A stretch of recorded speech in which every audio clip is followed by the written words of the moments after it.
Thanks for taking 10 for CNN 10, your down-the-middle explanation of world news. I'm Carl Azus. Our first topic this Thursday. For the time being, the U.S. Supreme Court is allowing the Trump administration to continue keeping certain immigrants and refugees from entering the U.S. What's known as the government's travel ban temporarily prevents the immigration of certain people from Iran, Libya, Somalia, Sudan, Syria, and Yemen. It also puts America's refugee resettlement program on hold. The Trump administration has argued that this will help keep the U.S. safer from people who might pose a threat to Americans. Critics have argued that this will only harm refugees who pose no threat to Americans. Last week, a federal appeals court ruled that refugees who've been promised legal resettlement in the U.S. would be exempted from the ban. That means as many as 24,000 people who were originally blocked by the ban would be allowed to immigrate in spite of it. The Trump administration objected to the appeals court's ruling, and yesterday the Supreme Court blocked it. That means the government's order will stand, keeping those would-be immigrants out of the U.S. This is one step in a bigger legal process. The Supreme Court has not decided whether the Trump administration's travel restrictions as a whole will be allowed. It's scheduled to take up that subject on October 10th. 10-second trivia. Which of these U.S. landmarks is 90 miles away from Cuba? Miami, Florida, southernmost point, Key Largo, or Everglades National Park? The southernmost point, a marker and tourist attraction in Key West, is 90 miles from Cuba. And though it sits by the water, the southernmost point monument doesn't usually sit in it.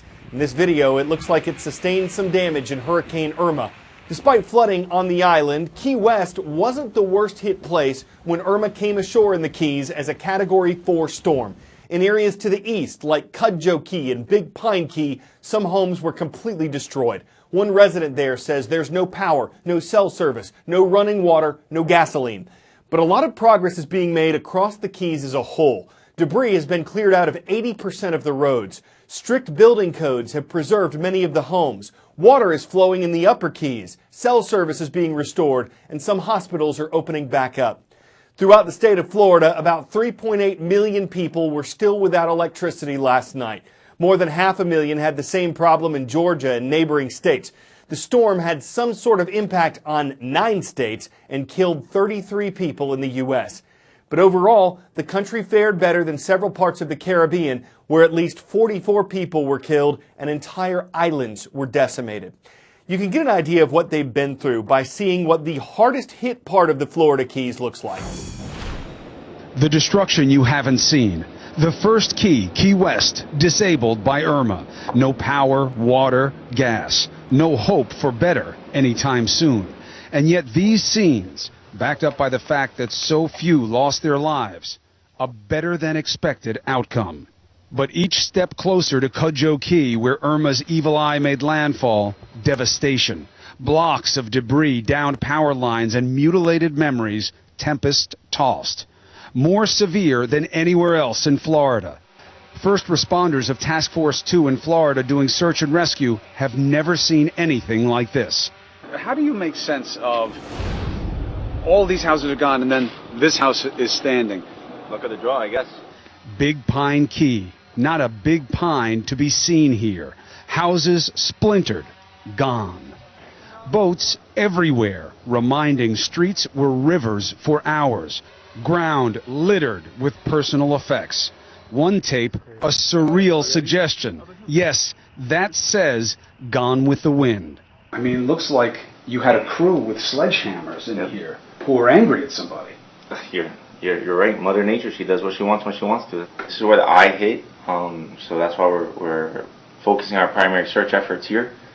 Another house blown off its slab and collapsed. A search dog gets excited. The saws and anxious looks come out. Thankfully, nothing worse than spoiled meat this time. Each block can take hours to clear.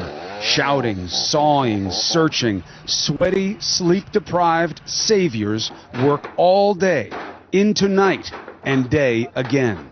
Everywhere you walk, a horror of the unknown. And yet for all that's lost, people remain. They come to us shell-shocked and with the same request. to use our satellite phone, to call and tell loved ones they're alive. This young family lost their home, solace in survival, and a beautiful son who will still have a future. But this is so hard. I can't even, the water's still in the house. I can't even get in there yet. More come, desperate to tell their kids they're okay. Hey, Jess, I'm alive. To tell siblings they made it. Leslie, it's your incredibly awesome brother. Me and Mom are okay. Kind of wiped out down here. We'll get in touch with you whenever we can, but we're okay. All right, bye. This mother and son have each other and their sense of humor. You're the best thing I've seen all day. I want you to know that. Flying for how long? No. The best I've seen all day. They'll need both to make it through the next few weeks and months. Oui, livre, c'est Maryse. Even speaking French, the message is clear. I made it, and I will never stay for a hurricane again. The main thing I said, I don't care, even if we don't have a house, we can rebuild. But as long as we were safe, you know. Here in what was once paradise, so many say they don't know when they'll look at the sky the same way again. Is it true that the more time you spend sitting, the less time you'll spend living? A new study published this week in the Annals of Internal Medicine suggests long periods of sitting down are a risk factor for early death, even if you exercise. Of course, many Americans aren't doing enough of that either.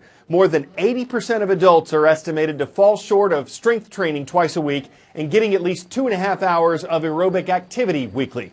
But if the sitting is making things worse, there is a silver lining. The study found that people who take a break to move around every 30 minutes have the lowest risk of early death. It's a wake-up call for all of us to get on our feet.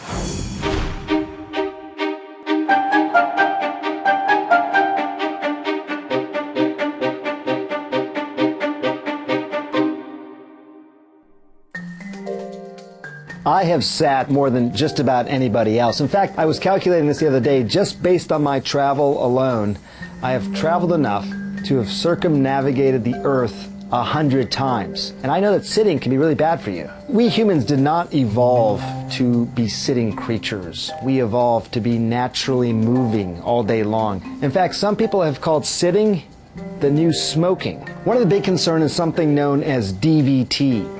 Deep venous thrombosis. Think of these clots that are forming in the deep veins of your legs. The blood's just not moving very well there, so the clots start to form. That can be painful to your leg. Your best bet, if you're forced to sit, is to try and get the blood moving. Simply doing some exercise with your legs, spinning your feet around to actually get the blood flowing. Make sure to drink plenty of water, and if you can, get up and walk around. That's your best bet to live to 100.